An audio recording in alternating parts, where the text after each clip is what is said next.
A 10-win season, including a championship in the Holiday Bowl, and having 4 players drafted has renewed enthusiasm in Syracuse football. The community is behind the program, and we'll find out just how much as we have a 2025 season preview with Orange head coach Fran Brown.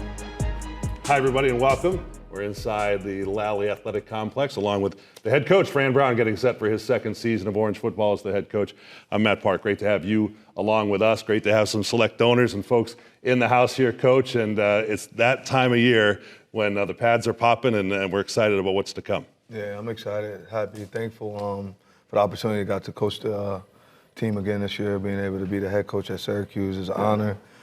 Just thankful for our fan base, players, just everyone and all the work that we're putting in to get to where we are at this point. Our intent of this program is to give folks who are invested, and you know who they are and they know who they are, an idea of what they can kind of expect and how that enthusiasm and momentum builds for the 2025 season. The season opens, of course, in Atlanta as the Orange take on Tennessee on August 30th. So we'll go through some of the position groups and that type of thing. But if we back it up to the end of the year, the bowl game, and I know for you it's important to celebrate last year and to put it away in a healthy way, right? To become more of a program, not just one team. How have you gone about building toward this year? When did it start? The night after the game, like once we got back, it started. I mean, you already started with recruiting. It started with just making sure that the juniors were ready to be seniors, right? Getting them the mindset and talking to them about next year. Like next year's here, right? You don't have that much time because we play after Christmas, and when you play bowl games after Christmas, you only get about 2 weeks off, and then it's time to lead the team. So giving them that mindset to think about that, to understand it, and to let them know that just because you're about to be a senior or upperclassman doesn't mean that you earned the right to be a leader. Leadership is earned, right? Trust is earned. So you just go to our core values, DART, and then talk about CCT, which was big for us, of being committed, caring, and trust, which are all actions. And for us, it was all just 4th and 1, 4th and 9. You know, those 2 plays were extremely important to the program. And for us not to forget that as we are working out for our coaching staff, as you are recruiting for coaches, right, for players, just for everyone in the program, from the nutritionists, different things, to just know, I don't know what play it is that'll change our season. So let's make sure we take advantage of every day and every opportunity we have. 4th and 1, 4th and 9. You've got it up in the building. You got it on T-shirts. You've embraced it in a way, dealing with the couple of plays that let the Stanford and Boston College games get away a year ago. Those are the games that, for as great as the season was, that may have kept you out of something really special. Does that come naturally to you? I don't think most people want to deal with their warts or what went wrong. And how do you message that to your team that, but for 1 or 2 plays, anything could have been possible? I think it's more of a life lesson. I think we're not just trying to have another good team this year. We're building a program, but we're also developing men. And when you're developing men, the difference in great and you just being poor, it's just a couple of decisions, right? The difference in average and being great, it's just a decision, right? So for us, it's guys got to listen. We're learning, and then it helps us make good decisions. So when we're tired, when that pain from the weight room, different things to go, who are you to take off? Who are you to try to cheat that rep when you understand and you see what 4th and 1, 4th and 9 done? But then I also took it to our players, and we put it to a different perspective, because all of my players will be husbands. They'll all be fathers. They'll all be the head of a household at some point. And when you run a household, who are you not to get up when that alarm goes off? I tell them the great ones, as soon as the alarm goes off the first time, they up. Guys that are average, they might hit snooze once. And the guys that don't care, they sleep through it. And they say, oh, my phone didn't go off. Yes, it did. Mine's always go off, right? So how it doesn't. And it's just the difference of it. So it's really life lessons and developing men. And the faster we get a lot of men, the better program we'll have. Generally speaking, the leadership of last year's team, not counting those who are returning, and we'll hit on some of those, got drafted or signed free agent opportunities in the NFL. And it's been a minute since Syracuse has had 4 players drafted. And when we flip on the TV on Sundays this year, we're going to see some orange on some of those teams, like the Chargers and Eagles and Jaguars and so on. What example do they set? So if you think about that transition, juniors to seniors, what do they have to look at and to live up to? What did the guys that left? Yeah, how do you replace a vacuum like that? I mean, you can't. Like, everyone's different. And that's the thing that I think a lot of coaches do wrong, we can't replace Kyle. Like Kyle's Kyle, right? We gotta have a new quarterback. And for coaches, we gotta coach different guys different. Like, just because we talk dart and we talk CCT, I have a different relationship with every player. Like everyone has their own relationship, but everyone's their own player. You have to maximize every player. You gotta make sure that you can get the best version of them. You've seen what you saw on the highlight tape, and that's what you wanna get. You won't get Kyle again, right? We hope that you can make some of the decisions he made as a leader, hope that you can bring the team together some of the time the way that he's done, but you're yourself, you gotta be the best version of you. We'll certainly talk about the quarterback opportunities you have going ahead here. Another sort of early offseason movement is adjusting of the coaching staff, which was going to happen one way or the other at the end of the year. When you have a successful season, other programs and other pro teams and that type of thing have interest, as was shown in some of your coaches. You are able to augment your staff in a way. What is brought to the table when you think about Miles White, Josh Gaddis in the passing game, Kevin Coyle, a guy you go back with quite a long time on the defensive side, Ricky Brumbaugh for special teams, addressing little issues there where you can tighten up even further? Just want to try to go get guys that I feel will come in and be a good fit. You don't really want to replace the other guy, right? You want to go and try to get better, right? You don't want to, we can't replace Fidel Diggs. We want the next DN to come in to be better than he was, right? Because every year the standard rises. So you just want different guys that have different mindset, that are comfortable coming in, being themselves, but they live our culture. They understand and know this is the culture I'm stepping into. May take them a practice or two to get adjusted to it, but they understand and know what we're doing, what we have. And those guys were good at what they do. They're experts at what they do. So we went and got guys that were experts that could come in here and help elevate our staff, help elevate our football team, and just give us the opportunity to go out and be able to compete. That culture is so important to you, all football coaches, but in particular, the way that you have been able to implement it here in your sort of image. Obviously, it's supported by your coaching staff, and it's evident that recruits and transfers are buying it up. Well publicized that you're ahead of the game here for 2026 recruits. The incoming folks, and you got a lot of guys coming in different positions from Division I programs where some other coach had some spiel, right? Why does yours work when you look at the team building and how all that comes together? It's just honest, and I'm just consistently being honest, and I'm earning trust from our players daily. For me, I never stop recruiting players when they're here. I think a lot of coaches, once they get them, they don't really talk to them. We got a rule in our building. You're not allowed to walk past anyone that is in this organization without acknowledging them, understanding and knowing that they're important, they're special, and that's why they got here. It's just the personal relationships and the constant recruiting everyone on the team, constantly recruiting the coaches, constantly recruiting Jim, who's been here for 30 plus years. I'm constantly making sure that he feels comfortable because I create a chaotic situation. Like this program is, we create chaos, right? It's organized chaos at practice, in a building, certain times to be able to do it, because I want to make sure no one's going to panic under pressure. Got to be able to make the good, smart decisions, and decisions that aren't just for you, right? Nothing's bigger than the S. We always talk about that. So every decision you make, you have to make sure that you're making it for the S. Not just for you, not just for the guys on the team now, but for the fan base, for the former players that play here, for everyone that truly, truly, truly is invested in our program. The decision is made for the S. Then it's for the players. Then it's the coaching staff. And then, like, honestly, I'm at the bottom of that totem pole of the way you blew. I push the coaches, coaches push the players, players push the S, and then now all our fans and everybody thankful and excited to come and support a good program. Love it. A chaotic situation. Training camp by nature is chaotic. Certainly well known. The folks behind us, what do you want to hear from Coach Brown, just like everybody at the grocery store and around town? Who's going to be the quarterback, that type of thing. When you go in, of course, last year, Kyle McCord was such a huge part of implementing what you wanted to do and creating 10 wins on the field. What does it mean to you to have a quarterback battle in training camp? You've got Steve Angeli and Ricky Collins, transfers from Notre Dame and LSU, respectively. And how will you decide through August who takes the lead? First off, it says a lot to our fan base. It says a lot to our coaching staff. It says a lot about our players who were able to have two good players come here that want to be a part of our program.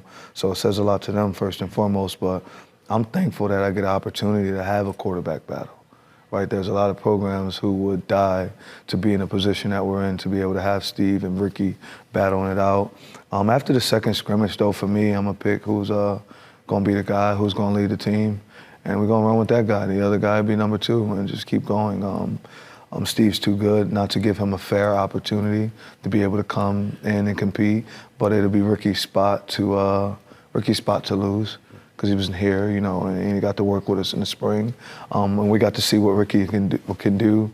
So for me, it's just may the best man win. You know, I mean, Ricky continue to get better, or may Steve Angeli come in and just be like, you know, just wipe us, like mentally. It's like, wow, this guy's just on another level. So, and I wish that whoever God decides to lead our program out of either one of those guys, I'm happy it happens for them. You know, I'll be thankful to have them. And if something happens to the other one, then I'll know the next guy will be good to go win. Fans may recall Ricky Collins was here at a minor injury just prior to the spring game, didn't play in the spring game itself, and that was cleaned up. And then Steve Angeli on the way as well, saw a little time at the end of the year with a very good Notre Dame team, one of the teams the Orange will see on this challenging schedule, which we'll touch base on in a moment. Offensive line, clearly an area where, yes, you return some names that people will recognize, like Demetrius Witherspoon, like Joe Cruz, but transfers in from other, in some cases, ACC programs. Yeah. What were you looking for there, and how do you feel about bolstering that group? Just wanted size and experience. Wanted to make sure that guys were big enough to be able to play. You know, my goal and our coaching staff's goal, I hate saying mine, it's bad when I say that, I feel selfish. But the goal for Syracuse is to win the national championship. And to beat the national championship, you're going to either have to go through a SEC team who is going to have some big guys up front, or a Big Ten team who's going to have some, you know, just different guys going to have to go play against. And to be able to do that, you know, you got to win in this conference where there's guys that have been able to recruit at a high level. So for us, we wanted to make sure that we went and recruited size and speed. And we got some big guys up front, right? So we can compete because we want to be able to run the ball. If you can run the football, you have an opportunity of winning, right? Everyone can throw. You know, throwing can happen, you know, by nature. You can have a guy fall a couple times on defense, and our offense is hitting on that. But to be able to run the ball, to be able to impose your will on an opponent is something that I want to be able to do because I think I'm tougher than you, to be honest. So I want to make sure that we do that. Well, you're right in my case, but with them and the people that you match up against. And don't feel selfish. We're in this beautifully revamped building. You've got the corner office. You got heavy is the head that wears the crown, Coach. Yeah, so you can take some liberties with that. Offensive skill position players. This is an area where, and it happens on the defensive line as well, that an acquisition in a way as a player you've had all along in Will Nixon, son of Jeff, who had such a tremendous first year here. You send Willis, so you're getting guys that are experienced there, even if it feels like, in Will's case, he'll be fresh coming off injury. Oh yeah, we can load it at running back. Yeah. You got Will, you have Yasin, who's going to be a bruiser. He's going to really dominate this conference. But then you got a lot of speed. A bunch of other guys that are here. Malachi James is a year in college now, and he's running behind his pads even more. Jaden Hart could run the football. But I think we brought in 2 extremely talented freshmen in Malachi Coleman and Talik. You know, those 2 young kids could play. So we're loaded at running back. And I'm thankful we have a lot of backs so we can practice. And then the guys that aren't in, they get to go down the scout team and go against the first defense and consistently get better, right? So for us, it's going to be a lot of competition, right? Our issue is not going to become the depth anymore.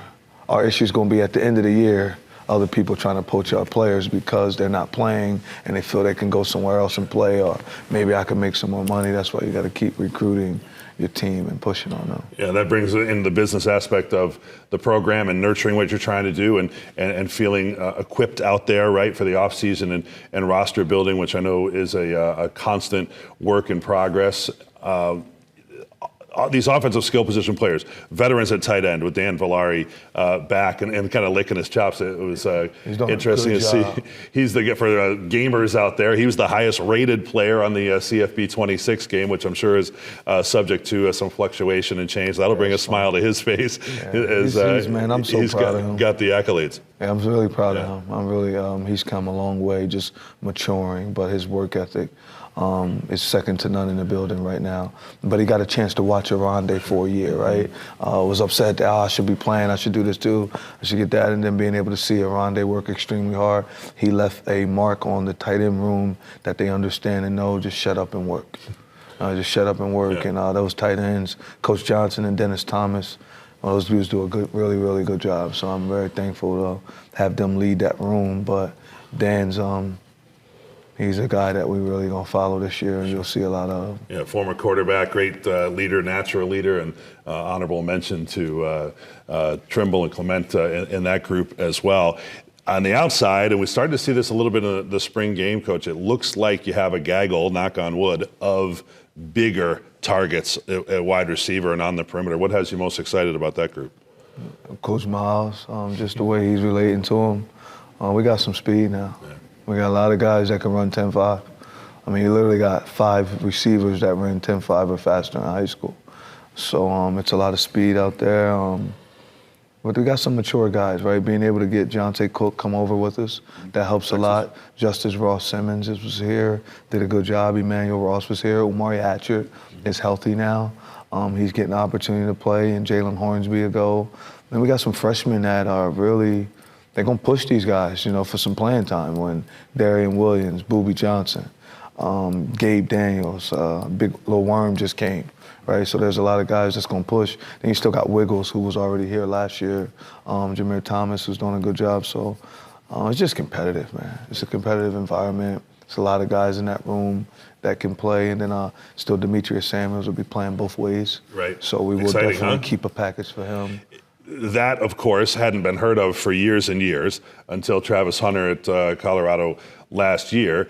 You're able to bring in a guy that you think can do it, and Demetrius Samuels, a freshman, was going to see a lot of playing time this year. To what degree, how do you go about figuring out where he plays when, and to what degree is that a recruiting carrot that's out there that you're willing to do it and willing to find a guy and looking to find the guy that can play both sides? I don't really care about it when it comes to recruiting. I mean, he's just good enough to do it. Right, because like a lot of people aren't good enough to do it. I've heard so many coaches tell guys, you'll come play both ways. You know how hard it is to learn one playbook? Right. So now you think you're going to be able to learn two? For him, the whole spring, I just put him in and I made him go with the ones at corner, and then he had to go with the threes at receiver. And it was back and forth, and he never took a rep off. So once he showed that he could do that, because you got to think, he was 16 the entire spring. He just turned 17 a couple weeks ago, or April, or into April, something like that. He just turned 17. So this was a kid that showed me he was mentally mature enough to handle the mental capacity of 2 playbooks, because that's extremely hard to be able to do that. And he was picking up on it and learning it, right? And then what I did was, okay, now he's good enough to do it. Go play corner. Let's focus on that right now. And then we got little packages for him to come in and do some things and be able to play, because he has to get the ball. He ran a 10.5 as a sophomore. He didn't even run track his junior year because he left. So we're talking about a kid that if he would have stayed in high school and stayed one more year, he could end up being a 10.2 type of player. He's extremely fast. He's hit 23 miles per hour on the GPS already. I mean, he just works hard. And he's still like a kid. Sometimes when he does stuff, I'm like, why are you? Like, he's only 17. Right? Yeah, I just think you better know ball and love ball to take on what he's taking on, and that's really exciting. It's a big element of a lot of the players in your locker room. In the defensive backfield, how exciting is it that a young player like that who's got a great deal of talent and work ethic can be influenced by the Deuce Chestnuts and Devin Grants of the world who've been around the block, played corner, played safety, played at other schools, and they've got a lot to offer. They just say, you know what, they be like, hey, Coach, you got one with him. And I say, yeah, and they work hard. He earned the respect of all of them. And they see that he works hard, but with those guys, they make plays. Barry Buxton, who's another guy that is emerging on our football team, just does for me, it's about the core value. It always goes back to Dart. Like Barry lives that all the time, even when he's not around us. And I understand and I know that, so that's who I want Demetrius to be able to follow.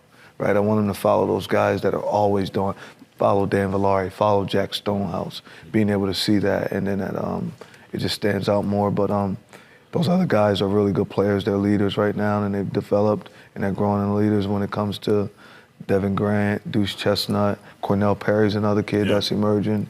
Right, you got some young freshmen. redshirt freshman Ibn Perry, Ibn McDaniels. I'm sorry, Ibn McDaniels. We'll lead the league in Ibns. Yeah, soon. we got another. Yeah, but Ibn McDaniels will do a good job, and Jalil Martin. You know, it's a bunch of DBs. We got a lot of guys. We're gonna have a bunch of corners that could play.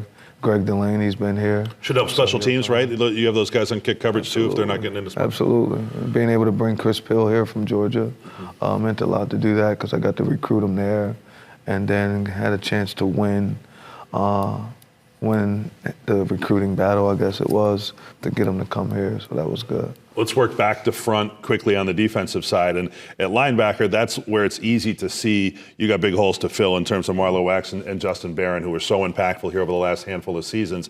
They've moved on to pursue professional football. How do you go about bumping up the Derek McDonalds and Anwar Sparrows and meshing in there? What's the most important thing to keep in mind? Compete. Know that some guys got some game reps, but it's about how you compete every day. You know, this is a blue-collar program, right? We live week to week. It's about 168. How did you dominate that 168? Who's doing it the best? Hours in a week. Yeah. That's how many hours in a week, 168. But, like, how are you doing that? You know, how are you focused? Are you living right on a daily basis and all the things? Are you ahead? How are we getting an edge? Like, we have to have an edge. Like, for me, like, the only reason I'm sitting here is because I outworked a lot of people, and then there's an edge that I got. There's some blood running a little bit different in me than maybe it runs in somebody else, but it's an edge, and just trying to find those guys whose hair is consistently on fire and they want to lead, right? And they're not afraid. To be a linebacker, you got to be a guy, right? You got to be not afraid of confrontation.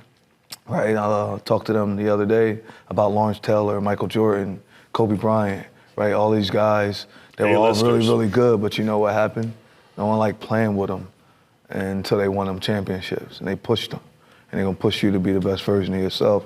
And you may not be as good as those guys, but you gotta have that mentality when you play linebacker. None of those guys were out to make friends in the locker room. It's the same thing I'm looking for. Like, I mean, with the coaches, like, we have, after practice, it's like, oh, damn, I didn't know you still mad about, oh, that's just the practice, man. Don't worry about that. But for me, like, we don't need, I'm not trying to be a friend. I got one good friend, that's my wife. Right, everybody else, if you don't like me, I don't give a fuck. Like, right? I want to be able to win, right? Because I think people, they adjust to winners. Right, they like winners. People want to be around winners because winning is contagious, right? If you look at our community here in Syracuse now, I just feel like everything is on a rise, right? It's a lift, like different people every time. Coach, thanks for coming out doing a community service. We're keeping it clean over there for you now, right? Hey, we're doing different things here, right? Business has went up a whole nother level in our community now, and I think it'll keep doing that as long as just keep being the right example, and we keep winning on the football field. I love how early in the summer that you basically on a whim, hey, I want to have a cookout across the street from the football facility. We're going to invite the neighborhood kids and that kind of thing. And here you are. You got kids mingling with Tank Wilson's on the grill flipping burgers, and you and your staff. It's really walking the walk in that case and being very accessible. That seems to come naturally to you. I know you're not putting it on. No, I mean, God gave me the opportunity to be in the position I'm in. Earlier you stated, but to me, to whom much is given, much is required. Mm-hmm. And there's a lot of young kids in this community that doesn't know what it's like to have a man doing things for them just because that's what you're supposed to do, right? They always think there's something in return. What is he looking for? What is he trying to get? No, I want to see you be successful, right? We want this community, I want the players to understand and know that's going to be their job as they go into their own communities to take care of the community, to be able to make the community a better place. Are you making it, while I'm here, is it better than it was before I got here? And that entire time it needs to be constantly growing. So like whenever God decides for me not to be here, I want to make sure that it's way better than it was when I found it. Sure. And it's important that you continue to do that. And I'm one of the biggest ambassadors in this community, right? I'm one of the bigger ambassadors at the school. So if I'm not taking care of the community, I'm not locked in on academics, I'm not locked in all the things that are important in life, then I'm really just a fraud trying to collect the check, right? Yeah, and look, I know the community and the university, we can speak on behalf of both of those. They would answer a resounding yes, that you have elevated the program and the community from where you found it. We'll circle back to that just because we have one last position group we haven't touched on. I mentioned Tank Wilson. He's back off of injury. Kevin Jobody's back off of injury. So when you think about having 8 or more defensive linemen. There's 2 right there that you didn't have in a successful year a year ago that come back. And the agenda here in August for that group is what? Is it building that depth and yeah, tough? Be some mean son of a guns, right? Being able to dominate, being able to hold the point, hold that double team. They can't hold me back, right? Being able to die in my gap. It's important. We are pretty deep. I don't know if we are where we need to be at from a physical standpoint and also a mental, right? Playing D-line is a mentality, right? Hopefully that they can take on their coach's mentality that he had as a player, Nick and Coach E. For me, though, for me, you got Hastings, who got a chance to play, and he's a year older, a year bigger. Alabama transfer. Good to have him come in. We lost a guy, and we went and got a leader. We went and was able to go get Brooks, right, who I know the alumni base and everyone understands and know that name. We went and got Junior, and he might be one of the hardest workers on the defense, period. Right, he just works, he's strong, he's a grown man, handles his business, he's everywhere on time. So we got a chance to upgrade when it comes to the mentality of what it takes to work. So now you got all these young freshmen who come in that are big enough, they might not be ready yet, but they can look at Rooks and say, oh, that's how you work, right? You got other guys being able to see, oh, snap, like this kid can play, you know, what he's doing, so that helps. He helped lift our room. Tank's Tank, right? Look what his name is, right? Yeah. Tank's Tank, he's a leader, he's working. We gotta get some maturity, right? Sure. You know what I mean? We just gotta keep maturing. We got a lot of young, good players, but I wanna see how we mature through the summer, through the heat, through Coach Fran, coming at everybody. Sure, it's not an accident, the number of transfers in. A lot of them do come from places that have to be familiar with what you're doing here. They've come from other conference schools. You have transfers in from Boston College, North Carolina, Cal, et cetera. And that's just in the ACC, Louisville.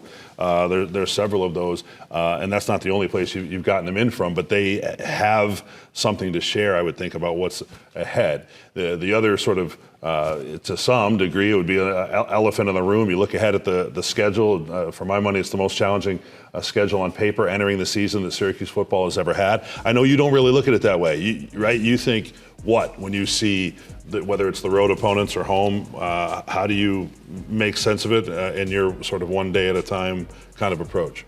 I just really try and dominate this week. If I dominate this week and I dominate next week, and then we could do that the week afterwards, when it's time to play, the guys that's on that schedule will be ready. If I go look ahead, like a lot of other people do when they want to talk to me about it, even when they talk to me about it, it's like, it's cool, yeah, I'm excited. Like, I'm thankful, right? But I want to be ready when that comes, right? I don't want to just say, hey, it's like a guy that say, hey, I'm getting married, and then you don't do anything at all until, where's my suit at? Like, I thought you was getting, it's like, I got to be ready for that opportunity when it comes, and you got to be ready for that stage, right? Stages are created by the people that's on them. So we want to make sure we create this stage to look like it's supposed to look, for the people to see what they're supposed to see when it's time for us to get there. So I'm thankful about our schedule. This year I was able to look at it more because everyone constantly threw it, and then I've seen it go up. So for me, we play some really good football teams. Yeah, they're all in the CFP last year. You know what? Thanks, God. Like, this worked out for me, right? Like, me coming from where I come from, I get an opportunity to coach. Last year I got to do those things, and now, he threw me an even bigger challenge, right? And it's like, dang, thanks, God, for giving me another challenge to be able to go out and compete against all these guys, and for our players to come here. And it's time for Syracuse to go out and try to do everything we can to get respect the way we want to be respected, right? I just don't want to play. Ain't trying to play Rowan, sure, right? I want to play the guys that they say are the big guys, right? So, you know what I mean? So let's play 'em. In your experience, the places you've been, certainly Georgia's had games like this in time. Is training camp different? The coaches always get asked this when your first opponent is a notable big stage, national television, on the road, in this case, neutral site in Atlanta, as you open up against Coach Hypo and a good Tennessee team. Is that any different than if you just the games were maybe in a different order and you had a local beginning or an FCS team to open? I mean, to say no, it would be not realistic, because I got a lot of kids on my team from 17 to 24, 23, whatever they may be. So for a kid to them. Like for me, it's preparation to make sure that you're ready. Like, don't skip any steps. Like, this is my second year as a head football coach, so there's things I learned from last year, there's things I have this year. I have somebody come in and mentor me and show me some things to make sure that I do right this summer, to make sure I don't skip anything in camp. But I'm just like day to day though, right? I'm gonna dominate that 29th when we start. I'm gonna focus on that, and we're gonna like fix everything that we can fix so the 30th looks better than the 29th, then the next day looks better, and just like live in the moment. If I keep living in the moment and dominate the moment, when that stage comes, then I'll be ready for it, and I won't get on the stage and like they just start like the Sandman come out there, they boo us, right? Yeah, well, that constant pursuit of improvement, Coach, is not only exciting for the program and the community. I think it's inspiring for people that get exposed to you and get to hear your message. As we kind of land the plane here and bring this thing in, the idea of what's ahead, okay? You're feeling this community involvement. The community wants to know what can they do to support your team, right? You do open on a neutral site game. Then you're home for two in a row, September 6th against Connecticut, on the following Friday night against Colgate. You've got Duke coming in, probably a team that's better than people are aware of later. Bill Belichick in North Carolina on Halloween night, and then Pittsburgh and Boston College on the Dome schedule this year. It's very apparent, it should be for people, the Dome schedule is awfully important given what lies ahead on the road. I know you want to keep this momentum going, build a message early in the year with big crowds and that type of thing. I'll give you the floor here for the final thought toward the fans and what their takeaway may be from camp and into the year. I mean, I hear all that you're saying, but we got to handle business where we are right now. Yeah, if we're gonna handle our business to. It's my job to make you want to come, right? It's not your job to come to the game, right? It's my job to make sure that when the guys get out on the field, you see what you want to see, and it makes you want to be at the football game. So it's our job to do that, but it's your job, if it looks the way it's supposed to look, to make sure you show up. Like, this is a two-way street. We're gonna work extremely hard, so that way you know, okay, these guys play really hard, they're tough, they love contact, they play football the way it's supposed to be played. I wanna go see that. Like, that's our job, to make people wanna come and see us play. But when it looks the way you know football's supposed to look and it sound the way it's supposed to sound, and your ass better show up, right? It's important that you show up and do that. And then for me, get involved, right? I think that my guy Kobe Clark with Myers Creek, he's just involved, right? And he helped do a lot of stuff for us and was involved in. There's a lot of third-party deals and things like that when it comes to NIL that helps us continue to get good players. Like, everyone's excited, and my boy told me, hey, they just retweeting and they doing all this stuff on social media. And I'm like, wow, they doing all that. It's cool that everybody happy. How about they all just help? The way he did, the way Dr. Fallon and those guys like to help us, right? The way like all these different companies are involved that want to help. If every company is involved because of where we are, we could really dominate this whole piece, right? It's not going to be that hard for us to do that. So I would say the owners, get involved. See, people think you got to have 100,000 to make sure that I'm completely involved. We will take 5,000, we take 500, right? We'll take whatever little third-party deal you may want to do with our guys to help our guys continue to be here and be happy to be here, because this is a great place. Like, when you're around, it's amazing. Where else you gonna go and the snow is gonna be that amazing in March, and then the streets are clear? Like, it snows, like other places, wherever you live at, where it snows, they shut stuff down. Here, it just keeps going, right? Class is at 8, you better have your butt in class by 8 o'clock because it's open and it's running, and we're able to do that. And but it's a great community, right? And the community is behind everything, but I think that we need more support from that part. Sure. As we're winning and as we're doing stuff, your business should be one of the third-party deals that will help us continue to get those big-time players that you guys want us to get. Well, I know some of the folks you mentioned are in the room, but the other part of it is the creativity. If somebody has an idea, somebody may have a couple bucks that they can offer up. I know you and your team will work with them to find a way.